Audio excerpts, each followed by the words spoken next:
Assalamualaikum warahmatullahi wabarakatuh. Perkenalkan, nama saya Dianisa Armelinda dengan NIM 23101010. Saya merupakan mahasiswa Institut Agama Islam Tasikmalaya, mahasiswa semester 5 tingkat 3 dengan prodi Pendidikan Agama Islam. Tujuan dibuatnya video ini untuk memenuhi tugas mata kuliah praktik digitalisasi pembelajaran. Baik, kita langsung saja ke pembelajarannya. Di sini saya akan menjelaskan materi pendidikan agama Islam untuk kelas 10 dengan tema iman kepada malaikat Allah. Nah, kita masuk ke pengertian malaikat. Nah, apa sih malaikat itu? Nah, di sini malaikat adalah makhluk Allah yang diciptakan dari cahaya atau nur, patuh sepenuhnya, tidak pernah membantah perintah Allah, dan tidak memiliki hawa nafsu. Nah, tugas malaikat hanya menjalankan perintah yang ditetapkan oleh Allah. Kemudian, ada sifat-sifat malaikat. Apa saja sih sifat-sifat malaikat yang perlu kita ketahui? Yang pertama itu selalu taat dan tidak pernah bermaksiat. Kemudian yang kedua, malaikat itu tidak makan, tidak minum, dan juga tidak memiliki hawa nafsu. Malaikat juga tidak tidur ya, seperti manusia. Nah, kemudian yang ketiga, dapat berubah wujud sesuai perintah Allah. Nah, yang keempat, jumlahnya sangat banyak. Nah, tapi jumlah malaikat yang wajib atau perlu kita ketahui itu cukup 10 saja. Nah, untuk keseluruhan itu bisa dibilang cukup sangat banyak ya. Nah, kemudian yang kelima, memiliki tugas khusus sesuai perintah Allah. Nah, kita lanjut ke nama dan tugas 10 malaikat yang wajib diimani. Nah, siapa saja sih 10 malaikat yang wajib kita ketahui itu? Nah, yang pertama ada malaikat Jibril. Malaikat Jibril tugasnya itu menyampaikan wahyu. Nah, contohnya ketika pada masa Nabi Muhammad menerima wahyu pertama, yaitu di Gua Hiro, Jibril datang membawa ayat Iqra dari surat Al-Alaq. Kemudian Jibril juga mengajarkan tata cara sholat kepada Nabi saat Isra Mi'raj. Nah, kemudian yang kedua ada malaikat Mikail. Malaikat Mikail ini mempunyai tugas untuk mengatur rezeki dan fenomena alam semesta. Nah, contohnya yaitu menurunkan hujan, menyuburkan tanah, dan menumbuhkan tanaman. Kemudian juga proses pergantian musim, angin, dan cuaca.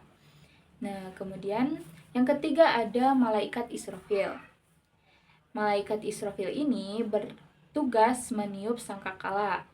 Nah, Israfil ini pada tiupan pertama akan menghancurkan alam semesta, yaitu pada hari kiamat. Kemudian pada tiupan kedua akan membangkitkan manusia dari kubur, yaitu pada saat di alam Ba'ats. Kemudian yang keempat ada malaikat Ijrail. Nah, kalau malaikat Ijrail ini mempunyai tugas mencabut nyawa. Tidak hanya mencabut nyawa kepada manusia, tapi juga hewan, jin, itu juga tugas malaikat Ijrail untuk dicabut nyawanya. Nah, kemudian yang kelima dan keenam ada malaikat Munkar dan Nakir. Keduanya ini mempunyai tugas menanyai di alam kubur. Nah, contohnya itu setelah manusia dimakamkan, datang dua malaikat ini untuk menanyai 3 hal. Apa saja sih? Nah, ini pertanyaan yang akan ditanyakan di alam kubur. Yang pertama, siapa Tuhanmu? Siapa nabimu? Dan apa agamamu? Ketiga pertanyaan itu akan ditanyakan pada saat di alam kubur, dan untuk orang yang beriman akan dipermudah oleh Allah saat menjawabnya. Kemudian yang ketujuh dan kedelapan ada malaikat rokib dan atid. Nah, tugasnya itu mencatat amal seseorang. Malaikat rokib mencatat amal baik, malaikat atid mencatat amal buruk. Nah, contohnya ketika siswa berbuat baik seperti membantu teman, membaca Al-Quran, berkata jujur, nah malaikat rokib yang berada di sisi kanan kita ini mencatat amal baik yang sudah kita lakukan. Kemudian jika seseorang berbohong atau membuli atau merusak, nah malaikat atid yang berada di sisi kiri kita mencatat amal buruk. Nah, setiap ucapan manusia juga langsung dicatat dalam Quran surah Qaf ayat 18. Nah, kemudian yang kesembilan ada malaikat Malik. Nah, malaikat Malik ini bertugas menjaga pintu neraka.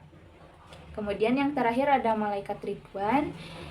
Malaikat Ridwan ini bertugas menjaga pintu surga.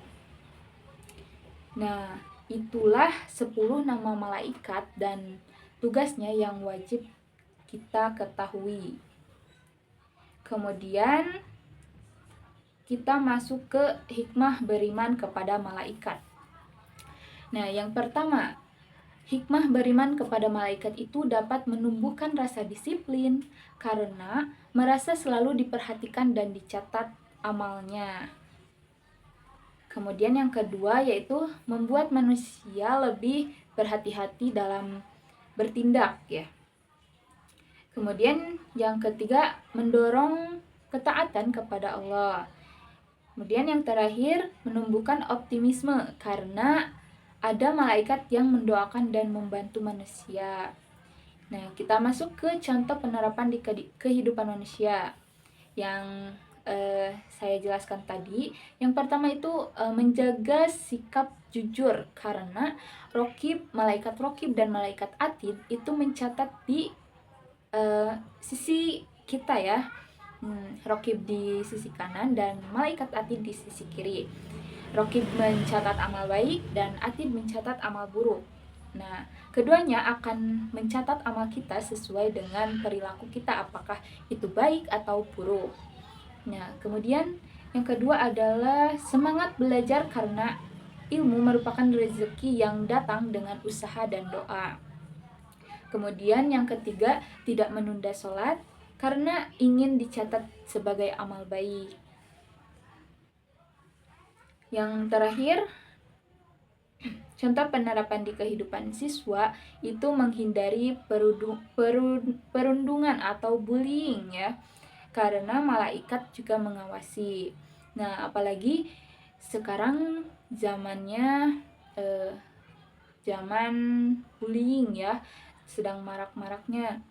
Nah, untuk mencontoh sikap malaikat yang baik itu,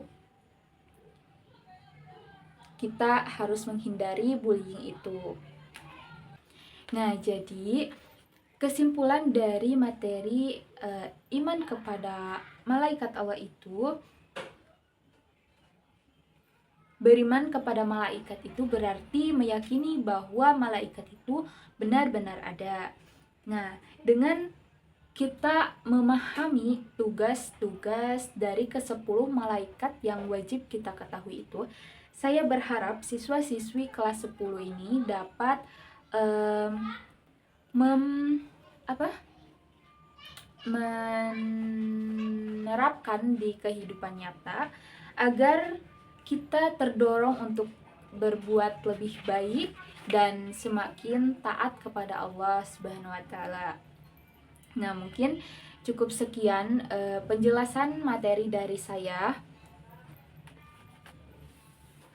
Mohon maaf apabila masih ada kekurangan atau kesalahan kata. Dan terima kasih sudah mendengarkan dan menonton sampai akhir. Wallahul muwaffiq ila aqwamit thoriq. Semoga materi yang saya sampaikan bermanfaat bagi kita semua. Wassalamualaikum warahmatullahi wabarakatuh.